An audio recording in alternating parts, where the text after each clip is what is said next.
오늘로써 여러 가지가 새롭게 바뀌는 가운데 사상 초유의 대통령 보궐선거가 확정이 됐습니다.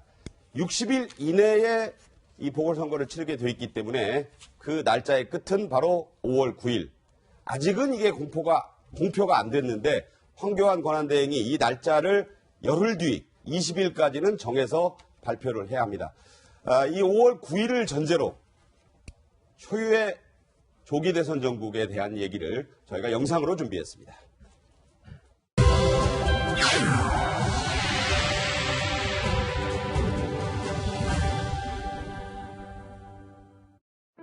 서거하신 박 대통령의 유족들이 오늘 청와대를 떠납니다. 마지막 고별 인사를 드립시다. 단란했던 5가족, 아버지와 어머니 그리고 세 남매의 청와대 생활은 1979년 이렇게 막을 내렸습니다.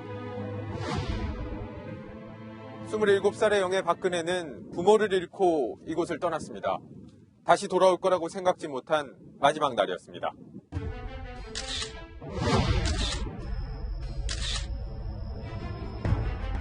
더 이상 영예도 퍼스트레이디도 아닙니다.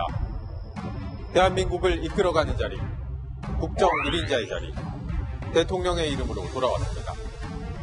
하지만 돌아온 그의 곁에는 과거 어려움을 겪을 때 도와준 인연이 가장 가까운 자리에 있었습니다.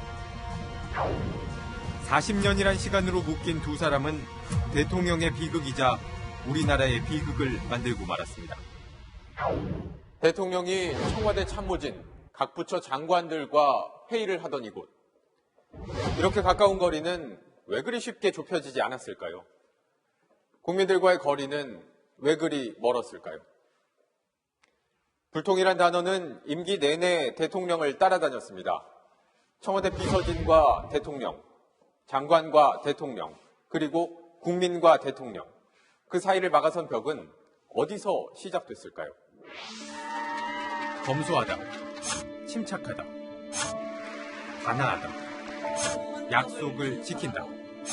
박근혜 대통령이 그동안 국민들에게 보여준 이미지입니다. 단정한 옷차림과 어머니를 연상시키는 올림머리. 우리가 봐왔던 원칙을 지키는 정치인, 박근혜의 모습입니다. 우리는 대통령을 뽑을 때 무엇을 기준으로 삼아왔던 걸까요? 정치인이 가진 이미지를 너무 믿었던 것은 아닐까요? 텅 빈 청와대에는 숙제가 남았습니다. 대한민국이 다시 한번 실패를 반복하지 않기 위해 우리가 해야 할 일, 바로 검증입니다. 대한민국은 조기 대선을 앞두고 있고 지금은 검증의 시간입니다. 후보들은 감성에 호소하며 내면보다 외모, 메시지보다 이미지로 자신을 알리기 바쁩니다. 유권자들은 정책이나 공약을 잘 알지 못합니다. 갑자기 불어닥친 대선 바람에 휩쓸리고 있는 우리의 모습입니다. 하지만 우리가 원하는 건 소탈하면서 솔직하고, 겸손하면서 소신있고, 친근하면서 자기주관 뚜렷한 대한민국의 리더입니다. 국민들 앞에 서서 당당하게 말씀해 주시면 됩니다. 위기와 기회를 분별하고 분노와 대결을 넘어 통합과 발전의 묘안을 가지고 있다는 것을 보여주시면 됩니다. 너도 나도 준비된 대통령을 외치는 후보들께 유권자의 이름으로 부탁합니다. 국민의 눈높이에 맞춰주십시오. 송곳 같은 질문에 답해 주십시오.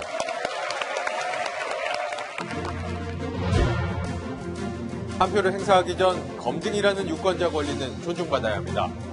대한민국의 주권은 국민에게 있고 모든 권력은 국민으로부터 나오기 때문입니다.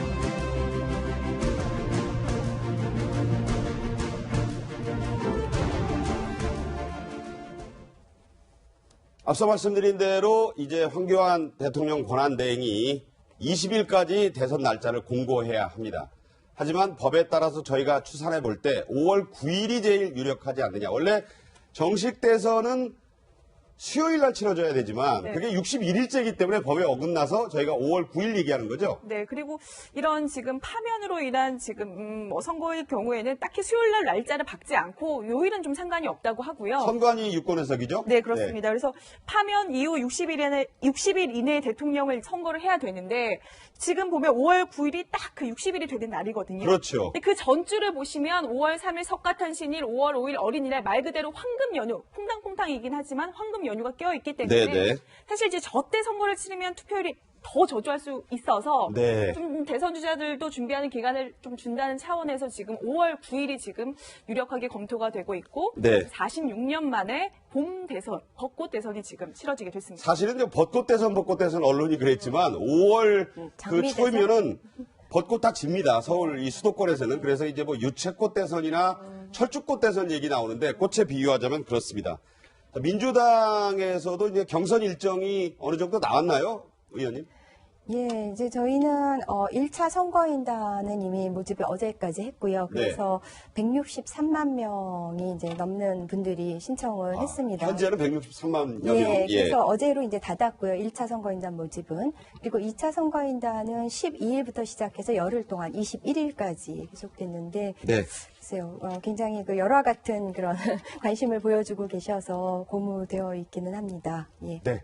자유한국당에서도 우리 안 의원께서도 이미 대선 출마를 일단 뭐 선언을 하시고 지금 뛰고 계신데 후보 중에 예비 후보 중에 한 분 아니에요? 예. 자유한국당도 뭐 어쨌든 경선 분위기가 좀 무르익고 있습니까? 제가 그 말씀드리기 전에 한 말씀만 더 드리고 네네. 가겠습니다. 이제 민주당의 사드 입장에 관해서 저희들이 알기로는 사드 문제는 이미 정부에서 결정이 된 것을 지금 집행하는 중인 것으로 알고 네. 있고 또 아닌 게 아니라 뭐 김정은이 형도 독사라고 이 곡사포로 고모부를 죽이는 사람인데 미사일과 핵 개발을 고도화하는 마당에서 우리 네네. 방어 수단이 유일하다는 것이고 그래서 이것을 하루라도 늦출 필요는 없다.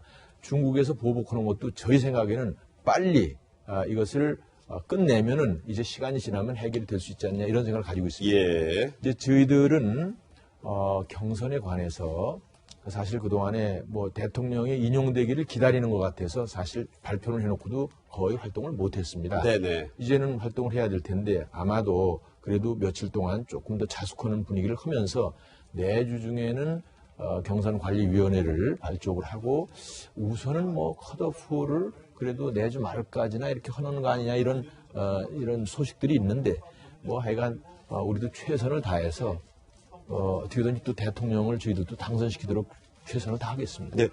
뭐 박경민 의원께서 이제 아까 사드 얘기 하시니까 좀 말씀하신 것 같아서 이 점에 대해서 좀 대변인이시니까 권한대행이 이 문제까지 다 어떻게 정하는 건 온당치 않다 이런 말씀하셨는데 지금 안 의원 말씀에 대해서 잠깐 좀 말씀하실 게 있지 않겠어요? 어떻습니까? 글쎄요, 사드는 워낙 복합적인 문제라서 저희가 뭐 1박 2일 난상 토론을 벌여도 그 결론을 보기 어려워서 이 자리에서 짧은 시간에 하기는 어려울 것 같고요. 네네. 그렇지만은 그 과도적인 그런 정말 권한대행의 입장에서 그렇게 전격적으로 그 월권을 해가면서 그런 단정적인 그런 조치를 취했다는 것에 네네. 대해서는 뭐 저희 당이 그건 또 특히 국회 비준을 요구하는 사항이라고 비준 동의 사항이라고 저희는 보고 있습니다. 네. 당론으로. 그 부분은 또 뭐 여러 가지 이제 논란이 있으니까 예. 말씀 도중에 이제 기회를 드린 걸로 생각을 하고요. 예. 대선 얘기 좀 이어가면서 사실 탄핵이 인용될 것이냐 기각 또는 각하될 것이냐가 반영되지는 않았지만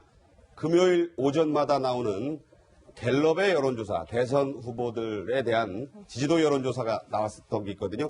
자, 저 먼저 좀 임수정 기자가 소개해 주시죠. 네, 문재인 전 대표가 32%를 기록했는데 저게 2%포인트 지난 전주보다 지금 떨어진 수치고요. 네네. 자, 선의, 대연정 발언으로 한 2주 연속 하락세를 보였던 안희정 지사가 반등에 성공을 해서 뭐 2%포인트긴 하지만 전주보다 올라서 문 전 대표와의 격차를 약 4%포인트 정도 줄였습니다. 네. 그리고 뭐 안철수 전 대표가 그래프로 보면은 다시 34-15에서 조금 좁혀지는 양상이군요. 네, 조금 올랐고 안철수 전 대표와 황교안 권한대행이 이제 9%로 좀 이렇게 같은 수치를 지금 보이고 있고 말씀드린 대로 뭐 문재인 전 대표의 대세론 속에 안희정 지사의 지지율이 좀 올랐다. 지금 뭐 탄핵 심판을 앞두고 그게 가장 눈에 띄는 특징인 것 같습니다. 네.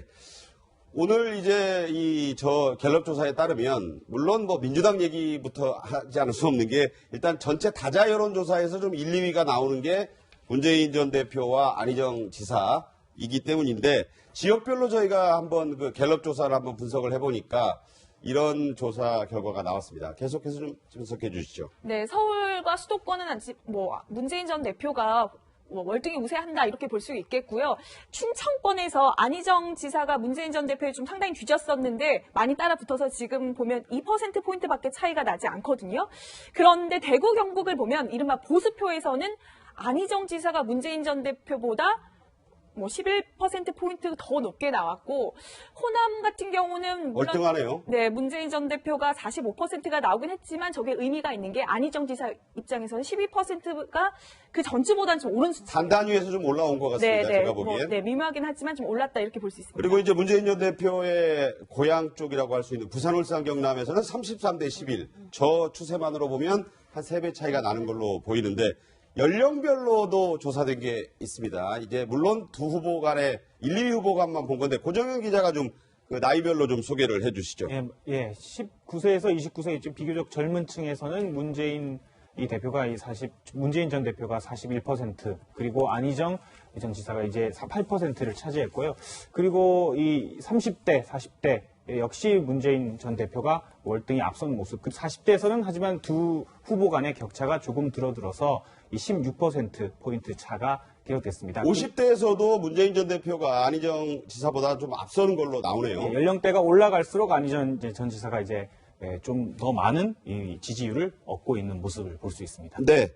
대선 지지도 조사에 정당별 조사가 어떤 의미가 있을지는 모르겠습니다만 그 정당 지지도도 나온 게 있습니다. 한번 보면요. 이 부분에 대해서는 안 의원과도 좀 말씀을 나눠야 되겠는데 43, 11, 11, 54. 물론 저게 대선 지지도가 아닌 정당 지지도고 아무래도 박근혜 전 대통령의 파면 같은 분위기가 계속 이어지는 것 같은데 저 결과에 대해서는 안 의원은 어떻게 생각하십니까? 우선 이제 저런 조사도 또 있을 수 있습니다. 근데 저는 앞에 조사한 것은 좀 보조적인 그런 조사여야 맞을 것 같고 각 당의 후보들끼리의 비교를 해야 되지 않느냐. 그러니까 당의 지지자들 사이에서 조사를 해야지 지지해주지 않는 사람들을 저렇게 놔두고 그래서 결국 야당의 60% 이상 나오게 60%면 70%라고 볼 수도 있죠. 네네. 그것은 별로 그렇게 국민들한테 올바른 지표를 제시하는 게 아니지 않느냐. 왜냐하면 저희들이 선거를 여러 번 해보지만 특별한 경우를 제외하고는 결국은 여야 간에 나중에 팽팽하게 가서 그저 5% 10% 커봐야 그런 건데 지금 보면 뭐 완전히 선거 돌 거 없이 야당이 1, 2, 3등 나오게 한다는 것은 그렇게 좋은 국민들한테 어차피 현실을 알려드려야 되는데 좋은 그 분석 방법은 아니다라는 점을 먼저 말씀을 드리고 네네. 저희 생각에는 일단 저희 이제 자유한국당이 이제 정말 이름을 바꿔선 지가 얼마 안 됐습니다. 네. 국민들 중에서도 아직도 새누리당 하는 사람도 많고 이런 판이고 그래서 일단 보수의 적통으로서의 위치를 공고해 나가고 또 특히 제가 지난 한 보름 정도를 전국의 그 시도당을 임명진 위원장과 같이 다니면서 교육 겸 뭐 그야말로 질문도 받고 이런 행사가 있었습니다만 당원들의 열기가 이제 다시 살아나고 있습니다. 네. 그래서 우리도 재기를 하고 그래서 국민들한테 뭔가 희망을 줘야 되겠구나 이러는데 그러면서 이제 역시 싸이 보수라고들 하죠. 아직도 샤이 죄송합니다. 샤이 보수라고 그래서 이제 아직도 적극적인 의사 표시를 안 하고 있는 부분도 있어서 지금 현재 뭐 저 조사가 틀렸다고 할 수는 없지만 결국은 나중에 본선에 들어가서 후보가 확정이 되고 여야 간의 대진이 그야말로 실질적인 대진이 나올 때는 제가 보기에 큰 차이 없이 되고 결국은 나중에 소위 스윙 보터들을 그들의 결정에 따라서 승패가 날 수 있다. 그렇기 때문에 저건 뭐 이 시점에서 저희도 하나의 그 지표로 놓고 합니다만은 저것이 뭐 저대로 갈 가능성은 저는 거의 없다고 봅니다. 네. 나중에 내기할 수도 있습니다. 네, 그렇게 생각을 하시는군요. 네.